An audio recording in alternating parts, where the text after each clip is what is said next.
Black Box. You think this is a joke? You think this is funny?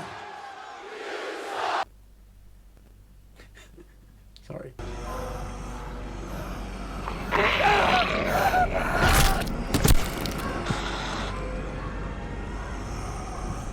And welcome to the Ruby Tuesday. My name is Ruben, and this is my review for Black Box, another Blumhouse production in conjunction with Amazon Studios because they bought the rights to air it. After losing his wife and his memory in a car accident, a single father undergoes an agonizing experimental treatment that causes him to question who he really is.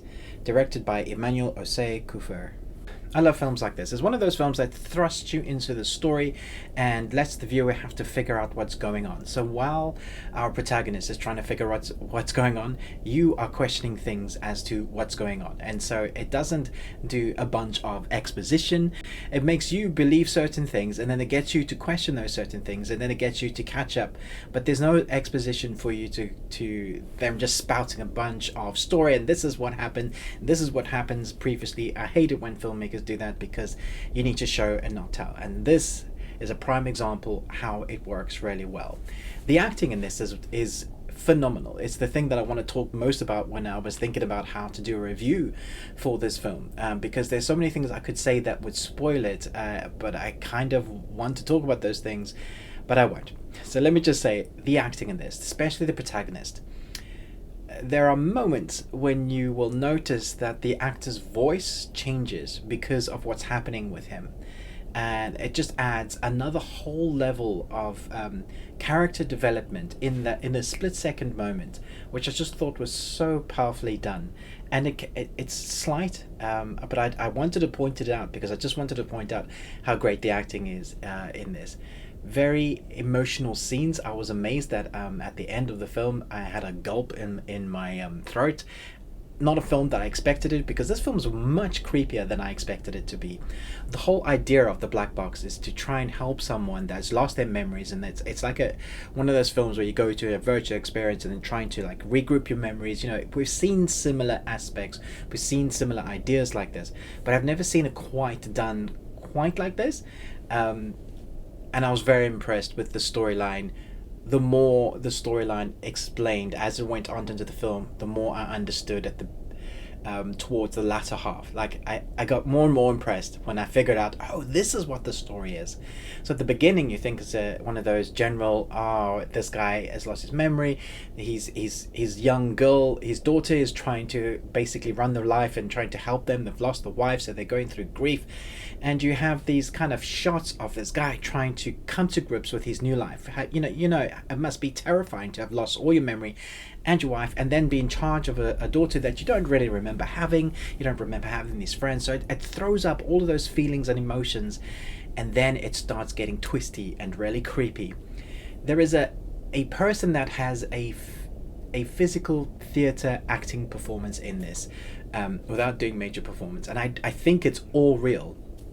It's one of those people that are able to be like double jointed, and so it evokes creepiness the way they are able to move, and that is interspliced throughout the film, and I thought it was just brilliantly done. And I love the use of practicalness rather than using too much CGI or special effects. When you do something practical, especially in a horror-esque type film, a really, really dark thriller moments in this film, it works so much more than, well, in my opinion, than using CGI, or because sometimes, even no matter how good it is, your brain kind of knows that it's not real.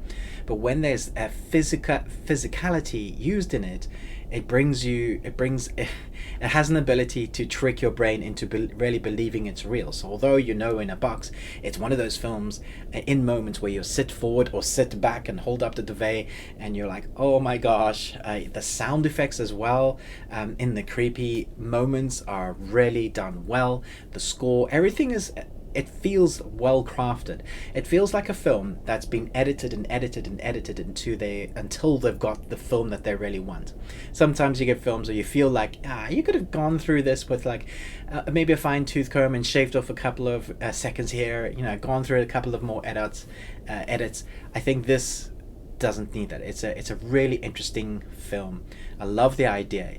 It's not completely new, it's not completely fresh, but the fact that it got me emotionally engaged in this type of horror thriller that is done by Blumhouse and Amazon Studios together, it's a great partnership, and I'm looking forward to watching the others that they're in partnership with. We've done one already called The Lie, which I thought was really intriguing, very different. Again, this is another something that's different. I'm definitely going to look out for what else this director is going to be doing in the future, and the actors as well. I'm going to talk about color for a moment, if I'm allowed to, because I'm a white man from South Africa. There's been a lot of moaning and griping that our entertainment industry is saturated with the diversity just because of diversity. I believe for us to be on equal platforms, on equal footing, no matter what color or skin or race or what you class yourself as, for there to be diverse, there needs to be this kind of saturation, a restructuring of our entertainment system. And it's gonna feel uncomfortable a while for some. But I think this is the proof of the pudding. For so long, we've gone without phenomenal acting and actors on our screen because the people have not been represented in our entertainment industry. And this, for me, is the proof of the pudding. We're getting a lot more. And to see African American actors in this that are as good as anyone else, for them to be getting the screen time that they deserve, I think is brilliant. And I hope one day it's just normal, that nobody blinks an eye and goes, oh yeah, this is just film. That color isn't an issue. I don't often talk about that, and I know some people will moan about it, but I think this is great, and I can't wait to see more. So thanks so much for watching this review. Let me know in the comments below what you thought about this film. Are you excited to see it? I love the collaboration between Blumhouse and Amazon Studios. I think it's great. I hope they do more together. I'm going to give this film a B+.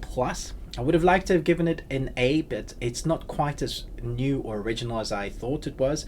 But I really like the idea of where it went in the end, and I love the acting. So I thought for the creepiness, it was good. I have seen it before. I have seen it done before, but I love the practical vibes and the acting in this.